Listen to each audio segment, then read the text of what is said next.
ఈ రోజు నేను చెప్పబోయే విషయం విద్యలో రాబోయే టెక్నాలజీల గురించి. మనం జీవిస్తున్న ఈ డిజిటల్ యుగంలో విద్యా వ్యవస్థ కూడా వేగంగా మారుతుంది. భవిష్యత్తులో విద్య ఎలా ఉండబోతుందో చూద్దాం. కృత్రిమ మేధస్సు ఏఐ విద్యలో పెద్ద పాత్ర పోషిస్తుంది. ప్రతి విద్యార్థి స్థాయి, వేగం, బలహీనతల ఆధారంగా ఏఐ వ్యక్తిగత పాఠాలు నేర్పుతుంది. దీనిని పర్సనలైజ్డ్ లెర్నింగ్ అంటారు.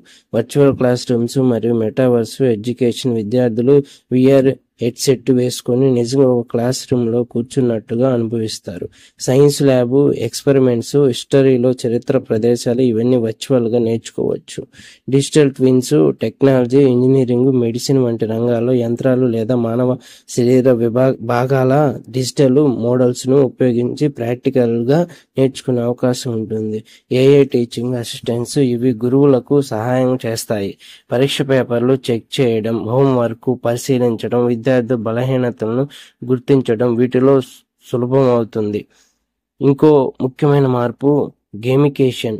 పాఠాలను ఆటల రూపంలో నేర్పించడం వల్ల విద్యార్థుల్లో ఆసక్తి పెరుగుతుంది. అలాగే స్పీచ్ టు టెక్స్ట్ మరియు అనువాదం టూల్స్ వల్ల ఒకే పాఠాన్ని వేరువేరు భాషల్లో ఒకేసారి వినిపించవచ్చు. ఇది బహుభాషా దేశాల కోసం చాలా ఉపయోగపడుతుంది.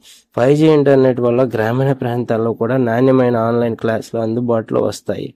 ఇంకా అడాప్టివ్ టెస్టింగ్ సిస్టమ్ వల్ల ప్రతి విద్యార్థికి వారి స్థాయి ప్రకారం ప్రశ్నలు ఇవ్వబడతాయి. భవిష్యత్తులో రోబోట్ టీచర్లు కూడా పిల్లలకు బేసిక్ కాన్సెప్ట్ బోధించవచ్చు.